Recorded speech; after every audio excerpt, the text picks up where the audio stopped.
Good morning dear students, आज हम जो नया लेसन शुरू कर रहे हैं वो है the man who empowered the blind. उससे पहले मैं आपसे कुछ पूछना चाहती हूँ, कुछ बताना चाहती हूँ। आपने एक कहावत सुनी होगी, necessity is the mother of invention. ज़रूरत माँ होती है इजाद की। अब आप कहेंगे इसका क्या मतलब है, ये हम समझे नहीं। इसका मतलब ये है कि जब हमें कोई चीज़ ज़रूरत पड़ती है, अगर हमें किसी चीज़ की ज़रूरत होती है और वो हमें नहीं मिलती है या होती नहीं है, तो हम उसको उस ज़रूरत को पूरा करने के लिए वैसे कोई चीज़ बनाते हैं या बाज़ार से लाते हैं, या अगर नहीं होगी तो बनाते हैं, जिससे कि इन्वेंशंस का जन्म हो गया, जिससे कि कुछ इजाद करने की शुरुआत हो गई। जैसे कि टेलीफोन था, टीवी थे, पेन था, ऐसे ही बहुत सारी चीज़ें जो कि हमें ज़रूरत पड़ी थी। तो ये ज़रूरत थी, इसी वजह से इन सब का जन्म हो गया। हमारी ज़रूरतों की ही वजह से इन सब का जन्म हो गया। लेकिन अब आज जो हम ये ऐसे एक शख्स के बारे में पढ़ेंगे जिसको कि लगा कि नहीं, हमें और भी कुछ ज़रूरत है। किन लोगों के लिए, कैसे, ये मैं आगे आपको बताऊंगी। तो हमें ऐसे कुछ चीज़ें ऐसी ज़रूरत है, कुछ ऐसा ज़रूरत है जिससे कि जो अंधे लोग होंगे वो खुद मुख्तियार बने, पढ़ लिख सके, उनको ताकतवर बनाया, उनको पढ़ा लिखा बनाया, उनको खुद मुख्तियार बनाया, उनको भी समाज में सबके साथ चलने के लायक बनाया, माशरे में सबके साथ चलने के लायक बनाया। अब मैं आपसे एक बात कहूँगी, आप अपनी आंखें बंद कीजिए कुछ देर के लिए और जहाँ पर आप हो वहाँ थोड़ा सा चलने की कोशिश कीजिए, या ऐसा सोचिए आप किसी अनजान जगह पे हैं जहाँ आपको कुछ भी नहीं पता है। आप आंखें बंद करो और वहाँ जगह के सोचो कि अंधेरा है, हमें कुछ दिखाई नहीं दे रहा है और हम वहाँ चल रहे हैं। तो कैसे चलेंगे? डर डर के चलेंगे, हम चल भी नहीं पाएंगे, और कोई आवाज़ सुनेंगे या किसी चीज़ से टकराएंगे, कुछ हाथ से लगेगा तो हम एकदम से अपनी आंखें खोल देंगे डर के मारे कि ये क्या था, या हमने किसको कुछ कीड़ा तो नहीं था, कोई जानवर तो नहीं था, कोई और कुछ पहाड़ी तो नहीं थी, कुछ और तो नहीं था, क्योंकि आपको कुछ नहीं पता आप कहाँ चल रहे हो, कहाँ जा रहे हो, क्या कर रहे हो। घर में भी अगर आप चलेंगे, क्योंकि घर में आपको सब कुछ पता है, कौन सी चीज़ कहाँ है, सीढ़ी कहाँ है, कमरा कहाँ है, आंगन कहाँ है, दरवाज़ा कहाँ है, ये सब कुछ पता होने के बावजूद अगर आप अपनी आंखें बंद करके चलोगे तब भी आपको डर रहेगा, नहीं पता नहीं सीढ़ी के साइड से ना गिर जाऊं, पता नहीं खिड़की से बाहर ना निकल पाऊं, पता नहीं कुछ गिर ना जाऊं कहीं पर मैं, है ना। तो आप एकदम से, आपको जहाँ पर भी थोड़ा सा डर लगे तो आप एकदम से आंखें खोलिए। अब ऐसे इंसान के बारे में सोचिए जो ये सब बेचारा नहीं कर पाता है, जो या तो जन्म से या फिर पैदा होने के बाद किसी बीमारी से या किसी एक्सीडेंट से या किसी भी वजह से उसकी आंखों की रोशनी चली गई हो, तो उसकी कैसी कैफियत होती होगी। ऐसे ऐसे वक्त उसको कितना अपना कमज़ोर लगता होगा अपना आप, कि भाई मैं कुछ देख नहीं पा रहा हूँ, मुझे कैसे पता चले कहाँ पर क्या है। तो कैसा महसूस उसे होता होगा। तो अब ये जो आज की हम ये किस्सा पढ़ रहे हैं, ये अब ऐसे शख्स के बारे में है जिसने कि, जो कि बेचारा छोटा बच्चा जब था तो वो ऑल के साथ खेल रहा था, ऐसा औजार जिससे कि लेदर या किसी सख्त चीज़ पे सुराख किए जाते हैं। तो इस औजार से उसको शायद उर्दू में सुआ कहते हैं। तो इस औजार से वो खेल रहा था तो उसकी वो आंखों में पड़ा, और उसकी बहुत तेज़ होता है, नुकीला होता है वो औजार, तो उस औजार से उसकी दोनों आंखें चली गई। तो इस जो बच्चे का नाम था, इसका नाम था लुइस ब्रेल। क्या नाम था बच्चों? Louis Braille. इसका जन्म हुआ था पेरिस में। वहाँ पर एक छोटा सा गांव है पेरिस में, कूपरे। तो वहाँ पर इसका जन्म हुआ था 1809 में।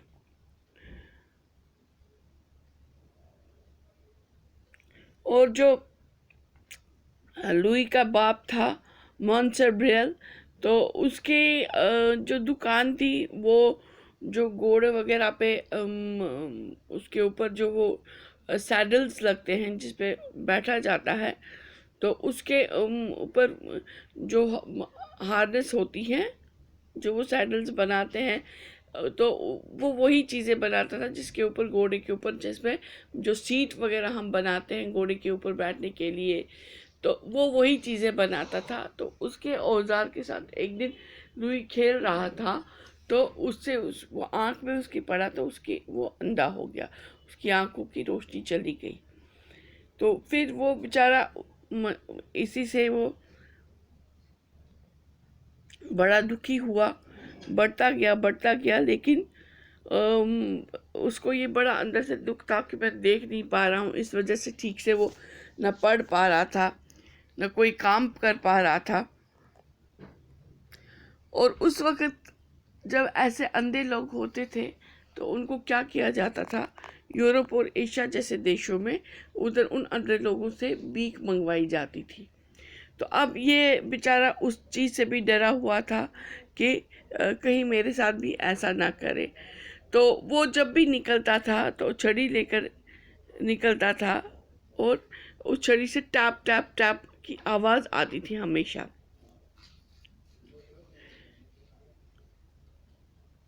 और जब भी ये आवाज़ आती थी तो गांव में लोगों को पता चल जाता था कि लुई आ रहा है। वो गांव वाले भी बहुत मदद करते थे। जब वो सड़क पे चलता था तो गांव वाले भी बहुत मदद करते थे उसकी। वो सड़क अपनी तरफ से साफ रखते थे, कोई पत्थर वगैरह हो, कुछ हो, उसको हटा देते थे ताकि ये ठीक से चल सके। लेकिन जो लुई था वो कुछ करना चाह रहा था। वो सोच रहा था कि मैं इतना मजबूर हूँ, मैं कुछ कर नहीं पा रहा हूँ, पढ़ लिख नहीं पा रहा हूँ, तो ऐसा क्या करूँ कि जिससे मेरी ज़िंदगी को मायने मिले, मेरा भी कुछ नाम हो, और सबसे बड़ा मेरी जो ये ज़िंदगी है ये इंसानियत के काम आ जाए। तो मैं ऐसा कोई काम करूँ। तो इसी से लुई जो ये हम ये किस्सा पढ़ेंगे, ये स्टोरी पूरी, ये जो स्टोरी है रियल स्टोरी है लुई ब्रेल के बारे में, कि उसने क्या क्या मुश्किलें झेली, क्या क्या मुश्किलें आई उसको, कैसे उसके मन में ये ख्याल आया कि मैं ऐसा कुछ बनाऊं कि जिससे जो अंधे लोग हैं वो पढ़ लिख सके। उसको ये कैसे समझ में आया कि पढ़ने लिखने के बगैर कोई ज़िंदगी नहीं होती है, पढ़ना लिखना कितना ज़रूरी है। अगर हमें कोई खुद मुख्तियार बना सकता है तो पढ़ाई और लिखाई ही बना सकती है। उसी से हमें इज्जत भी मिलती है और हम खुद मुख्तियार भी उसी से हो जाते हैं। तो ये सब के बारे में वो कैसे उसे इस सब के बारे में उसने सोचा और इस सब के बारे में काम करने लगा, और क्या क्या मुश्किलात आई, क्या क्या उसने देखा, और कैसे कैसे उसने ये सब काम किए। उसने एक ऐसा स्क्रिप्ट बनाया जिसका कि नाम ब्रेल स्क्रिप्ट ही पड़ गया। और ये ब्रेल स्क्रिप्ट बनाने के पीछे क्या कहानी है, उसने ये ब्रेल स्क्रिप्ट कैसे बनाया और वो कैसे फिर मशहूर हुआ, और उसमें उस मशहूरी में एक लड़की का हाथ रहा, क्योंकि अंधे लोगों को तो पता पहचान तो मिल गई थी उसको। अंधे लोगों में जो बेचारे देख नहीं पा रहे थे उनके लिए उसने जो ये स्क्रिप्ट बनाई थी ब्रेल स्क्रिप्ट, ये डॉट्स डॉट्स होते हैं इसमें। तो जैसे मैं आपको ये फ़ोटो दिखाती हूँ, ये देख लीजिए, ये यहाँ पर आपकी बुक पे ये है। तो ये जो डॉट्स डॉट्स है, तो ये जो है ऐसे ही यही ब्रेल स्क्रिप्ट है। तो इसे ऐसे ही ये बनाए कागज़ पे, जिससे कि मोटा कागज़ होता है जिस पे कि इसने ये डॉट्स डॉट्स बनाए, ये ऐसे उभरे हुए होते हैं कि जो हाथ से फील हो सके, हाथ से जो वो ऐसे देखते थे हाथ से उनको पता चल जाता था। और ये डॉट्स उसने इस तरीके से बनाए, उनकी लैंग्वेज ऐसी बनाई कि उसने अलग अलग अल्फ़ाबेट्स के अलग अलग तरीके के डॉट्स बनाए, फिर लाइंस के अलग अलग डॉट्स बनाए, पंक्चुएशन के अलग अलग डॉट्स बनाए, और फिर वो सिखा दिया। पहले खुद सीखा उसने, फिर बाकी अंधे लोगों को सिखा दिया, बच्चों को सिखा दिया जो बेचारे आँख की वजह से अपने मजबूर थे, आँखों की रोशनी नहीं थी उनकी। तो लेकिन अभी भी उनको जो बाकी जब उसने ये बनाया, लेकिन जो बहुत सारे लोग थे जो पुराने सिस्टम पे ही चल रहे थे, तो वो लोग उन्होंने उसकी बात नहीं मानी। जो हायर अथॉरिटीज़ थी जिनके पास ये सब क्या जो गवर्नमेंट ऑफिशियल्स होते हैं, जो सरकारी लोग होते हैं, जिनके हाथ में ये ताकत होती है, जिनके जिनके पास ये ऑर्डर देने की शक्ति होती है कि भाई हाँ भाई ये सिस्टम चेंज करो, इस सिस्टम को लाएंगे, ये वाला सिस्टम, जो कि बड़े बड़े गवर्नमेंट जो गेस्टेड ऑफिसर्स होते हैं वो ये सब करते हैं, लेकिन उन्होंने उसकी मदद नहीं की। इसमें एक बहुत बड़ा हाथ था ऐसे लोगों का जो कि पुराने सिस्टम की जो किताबें थी, जो पुराने तरीके की किताबें थी, वो छाप रहे थे। तो अगर ये नया सिस्टम आता तो उनका बहुत बड़ा नुकसान हो जाता। एक तो उनको ऐसी मशीन्स लानी थी जो ये स्क्रिप्ट बना पाती, और फिर जो चूँकि जो ये नई मशीन इसने बनाई थी, नए तरीके से बनता, ये बहुत ही ज़्यादा सस्ता था, बहुत ही, जो कि हर कोई गरीब से गरीब जो इंसान होता वो भी इसको ख़रीद सकता था। तो वो इतनी सस्ती थी, तो उनको जो पुरानी किताबें वो महंगी मिलती थी, तो उनके लिए हर तरफ से ये नुकसान ही उनको लगा इसमें, कि नहीं इसमें नुकसान ही है। तो इसमें एक बहुत बड़ा हाथ ऐसे प्रिंटर्स का रहा और ऐसे लोगों का रहा जो इसमें ये बिज़नेस करते थे। तो इस वजह से उसको बहुत जल्द इसकी पहचान नहीं मिली। जबकि ये सिस्टम उसने जब वो सिर्फ 20 साल का था तब ये बनाया था, और उसको कामयाबी मिली जब वो 43 साल का था, 43 इयर्स का था, तब जाके उसको कामयाबी मिली। वो भी एक लड़की की वजह से। वो लड़की जो वो भी आंखों से मजबूर थी, आंखों से अंधी थी। उधर वो लुई के पास सीखने आती थी म्यूज़िक, क्योंकि लुई फिर म्यूज़िक भी सिखाता था और पढ़ना लिखना भी सिखाता था, पढ़ाता था बच्चों को। तो वो लड़की भी आती थी। वो एक म्यूज़िक इंस्ट्रूमेंट होता है पियानो, जैसे कि हारमोनियम होता है या तबला होता है, तो वैसे ही एक और म्यूज़िक इंस्ट्रूमेंट होता है हारमोनियम, पियानो। वो बहुत बड़ा होता है। तो उसने उसको वो सिखाया पियानो बजाना। तो फिर जब उसका एक लोगों के सामने उसका एक शो हुआ, उस पर उसे सबके सामने वो पियानो बजाया, तो उसको बहुत तालियां मिली, बहुत ही लोगों ने सराहा उसको।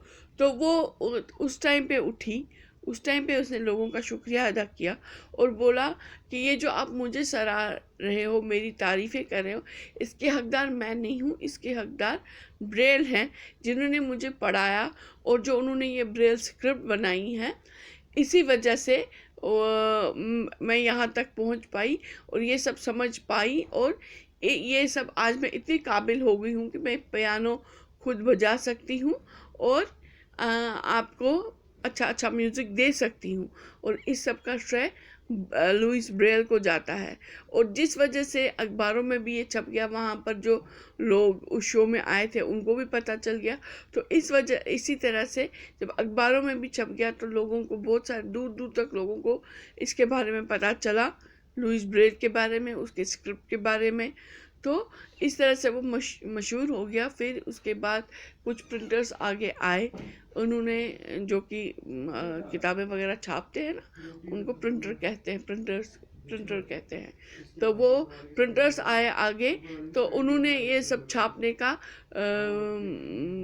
इरादा कर लिया और ये सारी किताबें वगैरह छापी। और फिर अथॉरिटी ने भी इसको पूरा हक दिया, पूरा इजाज़त दे दी कि भाई यही जो है, यही स्क्रिप्ट जो है ये स्कूल में इसी स्क्रिप्ट से पढ़ाया जाए, ये आसान भी है। तो इसी चीज़ से इसको लुइस ब्रेल को पहचान भी मिली, जबकि वो 43 साल का था, बीमार हो गया था और उसको अब लग रहा था कि मेरी ज़िंदगी के कोई मायने नहीं रहे। लेकिन जब ये सब कुछ सबके सामने आया तो उसको भी लगा कि नहीं, अब मेरी ज़िंदगी को कुछ मायने मिल गए मेरी ज़िंदगी को। मैं भी अब ये, अगर मैं मरूं भी तो शान से मर सकता हूं कि नहीं, मैंने मानवता के लिए, मैंने इंसानियत के लिए कुछ किया। ऐसे लोगों के लिए जो मेरी तरह मजबूर थे, ऐसे लोगों को मैंने खुद मुख्तियार बनाने की पहल की, कोशिश की, जो कि रंग लाई। तो ये जो हमारा लेसन है ये इसी के बारे में है। आज मैंने आपको ऊपर से मोटे तौर पे क्या है इस समरी बता दी कि क्या है इस चैप्टर में, इस लेसन में क्या है।